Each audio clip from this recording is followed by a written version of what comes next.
والعاقبۃ للمتقین والصلاۃ والسلام علی رسولہ الکریم اعوذ باللہ من الشیطان الرجیم بسم اللہ الرحمن الرحیم لقد کان لکم فی رسول اللہ اسوۃ حسنہ محترم حضرات، سیرت رسول اکرم صلی اللہ علیہ وسلم پر سیریل والی گفتگو چل رہی ہے اور آج اس کا 66واں درس ہے۔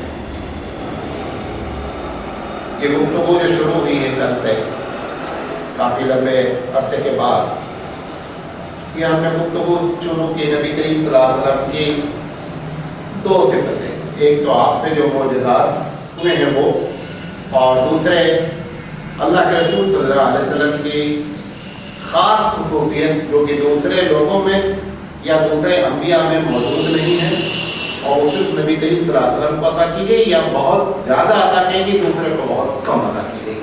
یہ دو باتیں ہم ذکر کریں گے۔ تو کل ہم نے معجزے پر ایک مختصر گفتگو کی تھی، جو بات میں نے کل کی تھی تھوڑا سا اس کو ریپیٹ کر دیتا ہوں تاکہ آپ کو سمجھ میں آ جائے۔ ہم نے یہ بات بتائی تھی کہ معجزے کے بارے میں ایک مسلمان کا عقیدہ کیا ہونا چاہیے، یہ گفتگو۔ دوسری بات یہ کی تھی کہ مسلمان کو معجزہ ماننا ہی پڑے گا، یہ اس پر گفتگو کی تھی۔ اور تیسری بات یہ تھی کہ معجزہ سے کیا کنفیوژن پیدا ہوا، اس پر ہم نے بات کی۔ چوتھی بات یہ تھی کہ معجزہ، کرامت، ہپنوٹزم، میسمرزم، سحر سے جادو کہتے ہیں ان سب میں اور معجزے میں کیا فرق ہے، اس پر ہم نے بات کی۔ آج ہم یہ بات کریں گے کہ نبی کریم صلی اللہ علیہ وسلم کی بعثت سے پہلے، یعنی نبی بننے، نبی کے اعلان کرنے سے پہلے کے جو معجزے ہیں وہاں تک بات کریں گے۔ جب نبی کریم صلی اللہ علیہ وسلم نے اناؤنس کیا اس کے بعد کی ہم بات انشاءاللہ آگے کریں گے۔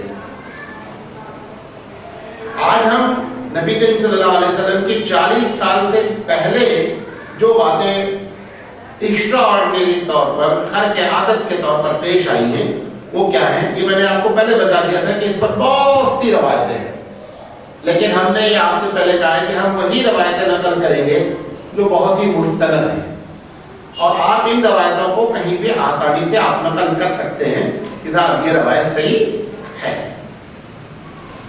تو قبل اس کے کہ ہم اس بات کی طرف آئیں، سب سے پہلے یہ ہے کہ کبھی کبھی ایسا بھی ہوتا ہے کہ معجزات طلب کرنے کے باوجود پروردگار عالم نبی سے سرزد نہیں کراتا۔ نبی سے معجزہ چیلنج کے طور پر کیا گیا، اللہ سن رہا ہے، نہیں قبول کرتا۔ اس کے 4-5 وجہ ہیں کیوں ایسا کرتا ہے پروردگار عالم۔ سب سے پہلی وجہ، غور سے سنیں، سب سے پہلی وجہ تو یہ بتانا چاہتا ہے کہ میں خدا ہوں، بقیہ کوئی خدا نہیں۔ ٹھیک ہے، ہمارے نبی سے آپ نے معجزہ طلب کیا، میرے لیے لازم نہیں ہے کہ میں نبی کی اطاعت کر ہی ڈالوں۔ جان بوجھ کر کے 1% معجزات کو سنتا ہے، کچھ نہیں کرتا۔ بتانا چاہتا ہے نبی نبی ہے، خدا خدا ہے۔ نبی کتنا بھی بلند ہو جائے خدا کے درجے کو نہیں پہنچ سکتا، رب ہے۔ یہ ایک پہلی وجہ ہے۔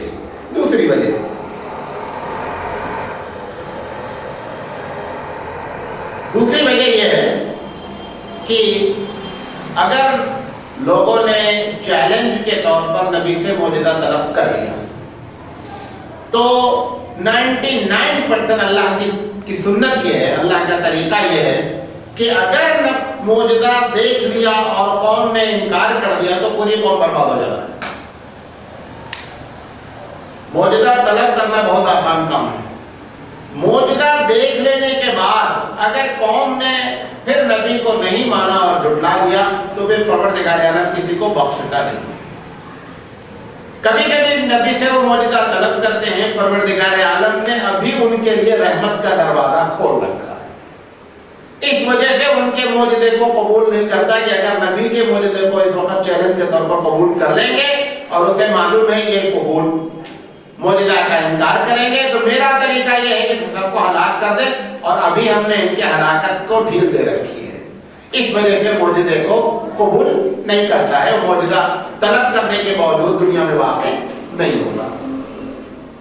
تیسری چیز، کبھی کبھی ایسی چیزیں معجزے میں طلب کر لیتا ہے انسان کہ جس کا وہ اس کو برداشت ہی نہیں کر سکتا۔ جیسے موسیٰ علیہ السلام سے معجزہ طلب کیا گیا کہ ارنا اللہ جہرتاً، موسیٰ اگر تم صحیح میں اللہ کے رسول ہو تو اللہ کو ہم کو دکھلا دو۔ اب اللہ تعالیٰ یقینی بات ہے کہ انسان کی طاقت ہی نہیں ہے اس آنکھ کی کہ وہ پروردگار عالم کو دیکھ سکے۔ وہ نبی سے کہتا ہے لن ترانی، اے موسیٰ تم مجھے نہیں دیکھ سکتے، جے جائے کہ عام پبلک۔ اب طلب کیا گیا، اللہ نے موسیٰ علیہ السلام سے یہ کہا کہ یہ طاقت نہیں ہے ان کے اندر کہ یہ ہم کو دیکھ سکیں۔ جبل طور پر جس پر موسیٰ علیہ السلام نے اللہ تعالیٰ سے کہا اللہ نے ایک جھلک دکھلا دیجیے، اللہ نے کہا موسیٰ نہیں برداشت کر پاؤ گے، کہانی اللہ دکھا دوں گا۔ انہوں نے کہا دیکھو میں تو ڈائریکٹ اپنی جھلک نہیں دکھلا رہا ہوں، اس جھلک کا عکس دکھلا رہا ہوں، اگر وہ تم برداشت کر لے گئے تو میں پھر تم سمجھوں گا کہ تمہارے اندر طاقت ہے۔ اللہ نے تجلی اصل ذات نہیں دکھلائی، تجلی کا عکس دکھلایا، اور خر موسیٰ صعیقا، موسیٰ گرے اور اوپر سے بے ہوش ہو گئے، اور کہا اللہ تعالیٰ نہیں ہوگا۔ تو جب نبی کی شان، نبی میں رسول کی شان، رسول میں اولو العزم پیغمبر موسیٰ علیہ السلام، 5 پیغمبر اولو العزم کہلاتے ہیں جو بڑے چوٹی کے پیغمبر ہیں، ان میں موسیٰ علیہ السلام ہے۔ تو اگر پبلک ڈیمانڈ کر رہی ہے تو پروردگار عالم ان کے معجزے کو کیسے ایکسپٹ کر لیں؟ نہیں ایکسپٹ کر لیں۔ یہ ایک وجہ ہوتی ہے کہ معجزہ طلب کیا گیا لیکن پروردگار عالم نے اس کو ایکسپٹ نہیں کیا۔ چوتھی وجہ کوئی ایسی ہوتی ہے کبھی کبھی کہ جو نبی کے شایان شان نہیں ہوتی اور معجزہ طلب کرتا ہے بندہ، جیسے اللہ کے رسول سے کہا کفار قریش نے کہ اگر آپ نبی ہیں تو آپ کے ساتھ کوئی خزانہ کیوں نہیں اللہ نازل کر دیتا کہ پہاڑ ہے تو سونا بنا دیجیے آپ کے ساتھ ساتھ چلے، آپ اتنا پریشان ہیں، کبھی فاقہ کرنا پڑتا ہے۔ تو کبھی کبھی کیا ہوتا ہے میٹرلزم، مادیت کی ڈیمانڈ کی جاتی ہے نبی کے لیے، اور نبی مادیت سے کیا ہوتا ہے بھاگتا ہے، لہذا ان کے ڈیمانڈ کو پروردگار عالم قبول نہیں کرتا ہے۔ وہ روحانیت کا چوٹی کا بندہ ہوتا ہے، کون؟ نبی۔ اس کے سامنے مادہ پرستی، نوٹ اور خزانے کی کوئی حیثیت نہیں ہوتی ہے۔ ایک مرتبہ پروردگار عالم نے جبریل علیہ السلام کو بھیجا سونے کی تشت لے کر کے، صحیح روایت، اس میں چابیاں رکھی ہوئی تھیں، اور کہا جاؤ میرے محبوب کو دے دو اور کہہ دو دنیا کا خزانے کی یہ چابی ہے، چاہے اس کو قبول کر لیں اور دنیا کے سب سے مالدار شخص بن جائے۔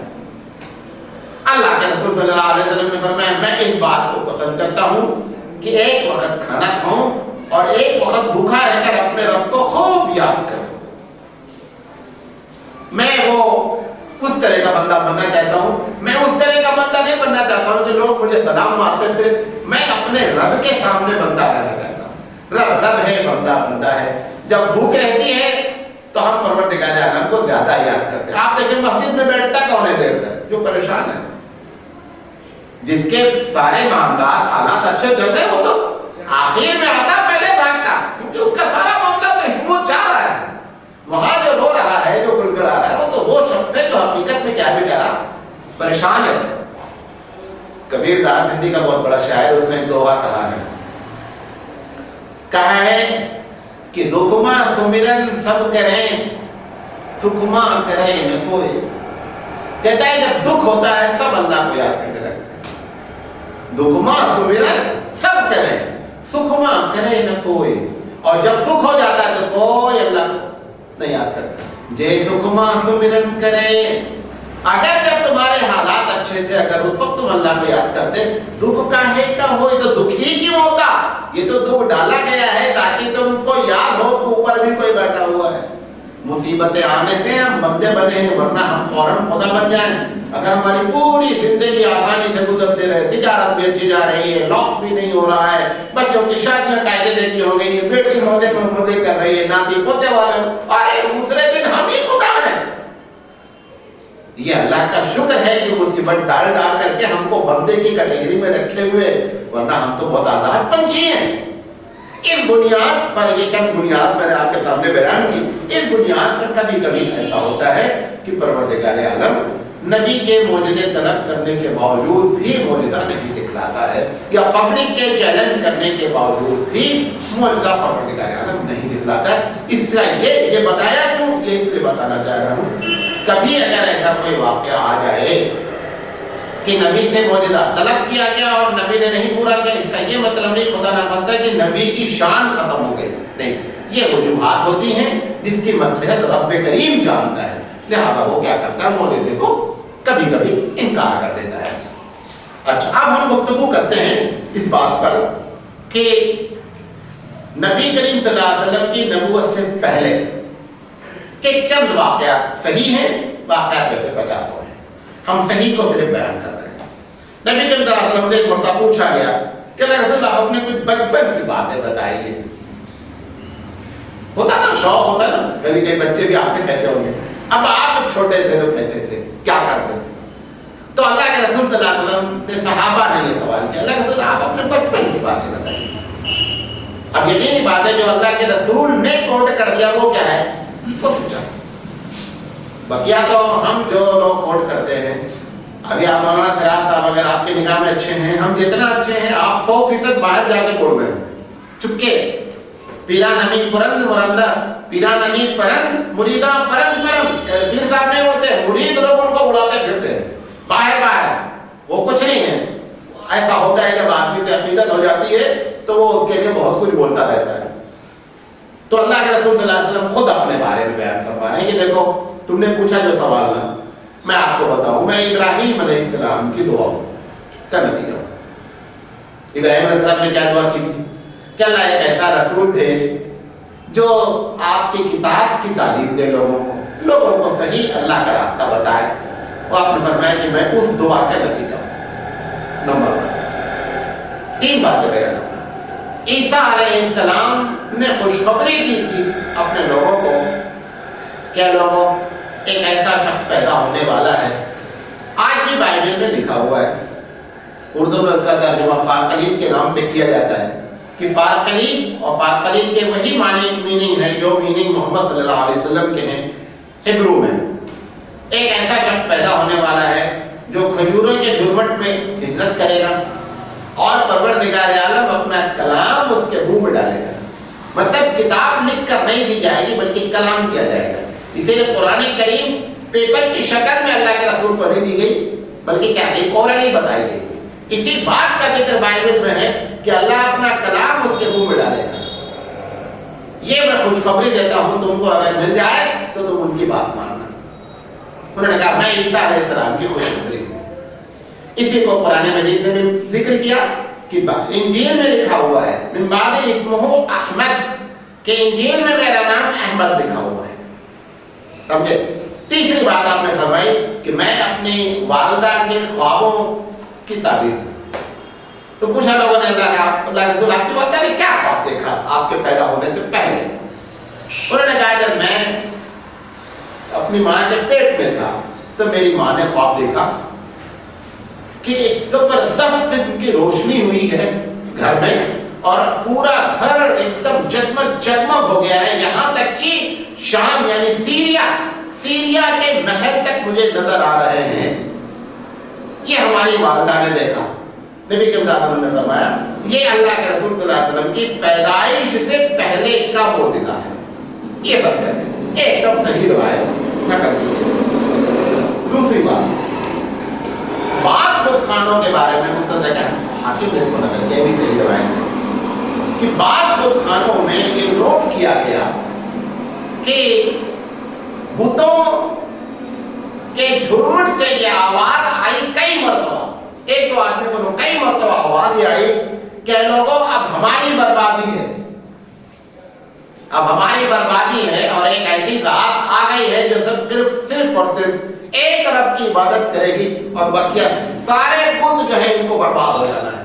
یہ ایک دو آدمی نے نہیں، اسلام لانے کے بعد بہت سے لوگوں نے نقل کیا کہ ہم لوگوں نے اپنے کانوں سے سنا لیکن ہم کو کہنے والا نظر نہیں آیا. یہ اللہ کے رسول کے پیدائش کے بعد کا واقعہ ہے.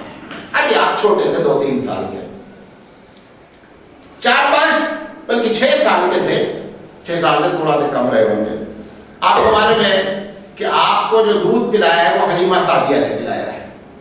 حلیمہ سعدیہ, اچھا آپ لوگ سوچتے ہوں گے کہ یہ کیسی مائیں ہیں جو بچوں کو اپنے دے دیتی تھی دودھ پلانے کے لیے دودھ. یہ اس کو سمجھ لیں تھوڑا سا, یہ اصل میں کلچر کی بات ہے.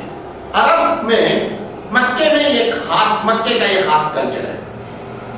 بقیہ پورے عرب میں یہ کلچر نہیں ہے, مکے کا خاص کلچر. مکے میں کیا تھا, مکے میں باہر سے لوگ آتے تھے. مکہ نیشنل لیول کا بازار تھا. ہندوستان سے بھی سامان جاتا تھا, ادھر سیریا سے سامان آتا تھا, ادھر جو ہے یمن سے سامان آتا تھا. اور مکہ جو ہے وہ کیا کرتا تھا, ری ایکسپورٹ امپورٹ کرتا تھا وہاں سے. تو جب باہر کے لوگ آتے تھے, آنے کی وجہ سے ان کی جو زبان ہوتی تھی وہ کیا ہوتی تھی, بڑی مکس اپ ہوتی تھی. ان کو بڑا خطرہ رہتا تھا کہ میری اوریجنل زبان کیا ہو جائے گی, ان لوگوں کے مکس ہونے سے مکس ہو جائے گی. جیسے آج عربوں کی زبان ہو گئی, ایک میں سے ایک جملہ بولتا ہوں, یہ جو عرب میں لوگ یہاں سے جاتے ہیں, پوری دنیا کے لوگ آتے ہیں. اب عربی زبان ہم جب کتاب پڑھ کر جاتے ہیں اور وہ سامنے بولتے ہیں تو ہم پکڑ ہی نہیں پاتے ان کو, کیونکہ وہ جو بول رہے ہیں وہ لوکل بول رہے ہیں ساری دنیا کی زبانوں کے مکس. مثال کے طور پر کہتے ہیں بند کی دریچہ, بولتا دریچہ بند کرو. بند بھی عربی لفظ نہیں, دریچہ بھی عربی لفظ نہیں, بول رہا ہے خالص عرب. بند کی دریچہ, بند کی دریچہ, دریچہ بند کرو. دریچہ میں 6 ہیں فارسی لفظ ہیں, بند ہندی لفظ ہے. ہندی اور فارسی ملا کر کے وہ خالص عربی والا بول رہا جملہ. ایسے زبان مکس ہوتی. تو قریش کو اپنی زبان پر بڑا ناز تھا کہ ہماری زبان مکس نہیں ہونا چاہیے. اور ان کو یہ تھا کہ بچہ 7-8 سال تک اگر اس کی زبان صحیح رہی نا تو پھر اس کی زبان خراب ہونے کے چانسز نہیں ہیں. لہذا اس کو ایسا کرو کہ کنارے گاؤں بھیج دو جہاں پہ لوگ نہیں آتے ہیں تاکہ زبان اس کی خراب نہیں. اس وجہ سے وہ دودھ پلانے والی عورتیں یہاں کے بچوں کو لے کے چلی جاتی ہیں. اور جب یہ 6-7 سال تک وہاں تربیت پا لیتے تھے, آگے جاتے رہتے تھے. 2 مہینے میں 1 مہینے میں بچے کو لا کے دکھلا لیتے تھے. کبھی یہ لوگ جا کر اپنے بچے کو مل کر آ جاتے تھے. تو اس طرح سے نبی کریم صلی اللہ علیہ وسلم بھی زبان خراب نہیں ہو, ان کو بھی بھیج دیا گیا حلیمہ سعدیہ کے پاس. تو وہاں پر یہ واقعہ پیش آیا جو شق صدر کے نام پر ہے, سینے کا پھاڑ دینا. نبی کریم صلی اللہ علیہ وسلم کے بارے میں بکری چلا رہے تھے, یہ ان کے ساتھی بھی موجود تھے. اچانک 2 آدمی آئے, ایک دم سفید لباس میں تھے, اور نبی کریم صلی اللہ علیہ وسلم کو گرا دیا, لٹا دیا. اور لٹانے کے بعد انہوں نے سیدھا سینہ چاک کیا. چاک کرنے کے بعد دل کو الگ کیا. الگ کرنے کے بعد حدیث میں آتا ہے کہ وہ سونے کی تشت میں رکھا گیا اور زمزم سے انہوں نے دل کو دھلا. اور دھلنے کے بعد اس میں سے ایک پیس نکال کر کے کیا کر دیا, پھینک دیا, اور پھر اٹھا کر کے سینے میں ہاتھ کو رکھ دیا. رکھنے کے بعد انہوں نے ہاتھ ایسے پھیر دیا. حضرت انس رضی اللہ تعالیٰ عنہ فرماتے ہیں کہ ہم اس کے بعد جب نبوت کا اعلان ہوا اس کے بعد بھی ہم دیکھتے تھے کہ آپ کے سینے میں سیدھا ایک نشان تھا, جیسے آپریشن ہونے کے بعد ایک نشان برقرار رہتا ہے. یہ واقعہ بھی آپ کی عمر میں پیش آیا. شق صدر کا یہی واقعہ ہے. بہت لوگ اس کو لمبا چوڑا بیان کرتے ہیں. اصل واقعہ اتنا ہے, یہ صحیح ہے. جب یہ باہر جو ان کے ساتھ چلا رہے تھے یہ بھاگے گئے حلیمہ سعدیہ کے پاس, اور انہوں نے کہا وہ ہمارا جو قریشی بھائی ہے اس کو کسی نے قتل کر دیا. اور ہم لوگ بھاگ کر آئے. وہ وہاں سے حلیمہ سعدیہ پریشان, کیونکہ ویسے بھی حلیمہ سعدیہ نے کئی ایسی چیزیں دیکھی تھی اس کی وجہ سے ان کو بڑی فکر رہتی تھی, اور ان کی سیکیورٹی ٹائٹ رکھی جاتی تھی کہ نبی کے دامن کے ساتھ ان کو بہت ہر وقت خطرہ محسوس ہوتا رہتا تھا. تو وہاں سے بھاگی آئی. حلیمہ سعدیہ جو بیان کرتی ہیں وہ یہ کہ میں جب آئی تو اللہ کے رسول کے چہرے کا رنگ ایک دم اترا ہوا تھا, اور جیسے بچہ کوئی گھبرا جائے وہ گھبراہٹ کے سارے آثار آپ کے چہرے کے اوپر تھے. نبی کے مطابق کو انہوں نے چھپٹا لیا. پوچھا, انہوں نے بتایا کہ ایسا ایسا ہوا. دیکھا تو کچھ تھا نہیں. بہرحال اس کے بعد یہ حلیمہ سعدیہ کے پاس آئی, حضرت سعدیہ حضرت آمنہ کے پاس آئی. انہوں نے کہا اپنے بچے کو آپ رکھ لیجیے, ہم تو بہت ڈر بڑے آدمی تو تم نے کہا تھا ہم بچے کو رکھنا چاہتے, صحیح بات بتا دو, پرابلم کیا ہے. انہوں نے کہا کہ مجھے لگتا ہے کوئی جن ہے جو ان کے ساتھ. انہوں نے کہا ہمارے بچے کے ساتھ ایسا کچھ نہیں ہوگا. بہرحال تم کو خوف ہے تم بچے کو چھوڑ دو. تو یہ جو شب صدر کا واقعہ ہے یہ بھی آپ کے بچپن کا واقعہ ہے جو صحیح واقعہ ہے. حضرت ابو طالب کا ایک واقعہ ہے کہ ابو طالب حضور کے جو چچا تھے, جب کوئی کام بہت مشکل کا ہو جاتا تھا تو نبی کے دادا کو بھیج دیتے تھے اور ان کا یہ عقیدہ تھا کہ ہمارا یہ بھتیجا جہاں بھی جاتا ہے کہیں بھی ناکام آپ تک نہیں لوٹا.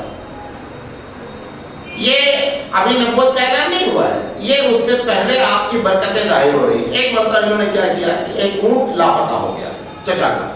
اللہ کے رسول سے انہوں نے بھیجا یہ جاؤ تلاش کرو. تلاش کرنے میں بڑی دیر ہو گئی. اب بھی ان کو گھبراہٹ شروع ہو گئی کیونکہ یہ بہت چاہتے تھے نبی کے انتظار کو کہ کہیں ہمارے بھتیجے کو تو نقصان نہیں پہنچ گیا. جا کر کے بیت اللہ میں دعا شروع کیا کہ اللہ اونٹ ملے نہ ملے ہمارے بھتیجے کو واپس. تو ایک دوسرے بعد میں صحابی جو ایمان لائے کہتے ہیں میں بھی وہاں موجود تھا جب وہ دعا کر رہے تھے. بہرحال تھوڑی دیر کے بعد اللہ کے رسول صلی اللہ علیہ وسلم اونٹ کے ساتھ واپس آئے. تب عبد المطلب نے بیان کی کہ ہمارا بھتیجا آج تک کے کسی کام کے لیے نکلا تو ایسا نہیں ہوا کہ نہیں کر کے آیا ہو جو کام کے لیے بھیجا گیا. تو یہ اللہ کے رسول صلی اللہ علیہ وسلم کی برکت تھی. بچوں میں ہر قسم کا مزاج ہوتا ہے. اللہ کے رسول صلی اللہ علیہ وسلم کو بچپن سے اللہ تعالیٰ نے تمام برائیوں سے کیا رکھا, پاک رکھا. ایک مرتبہ اللہ کے رسول خود فرماتے ہیں, حضرت علی کی روایت ہے کہ میرے دماغ میں آیا کہ یہ لوگ راتوں میں کبھی فون بڑے پروگرام کرتے ہیں, کیا کہتے ہیں, شادی بیاہ میں, دیکھنا کہ یہ کرتے کیا ہیں. تو انہوں نے اپنے وہ جو چرواہا ساتھ میں تھا جو بکری چلاتا تھا اسے کہا کہ میں آج ہم جا کر دیکھیں گے کہ کیا کرتے ہیں یہ لوگ وہاں. نبی کے وسلم آئے, جہاں ٹارگٹ تھا جہاں جانا تھا وہاں سے پہلے ایک جگہ شادی اتفاق سے تھی. اللہ کے رسول صلی اللہ علیہ وسلم وہیں رک گئے کہ چلو یہیں دیکھ لیتے ہیں کیا ہوتا ہے. جیسے ہی آپ بیٹھے نا ویسے سو گئے, بیٹھتے ہی سو گئے. اب وہ کہتے ہیں اللہ کے رسول کی میں جب جگہ تو سورج نکل چکا تھا, پوری رات آپ سوتے رہے. اب جب یہاں سے گئے تو اسے پوچھا پارٹنر نے کیا بتایا رات میں کیا کیا ہوا ہے. اتر گئے, کہتا پروگرام تھا کیا تھا. انہوں نے کہا رہتا کہ ہم تو گئے اور نیند لگ گئی, جب آنکھ کھولی تو دیکھا سورج نکلا ہو. اچھا آج پھر جاؤ, پتا تھا وہاں کا پھر جاؤ.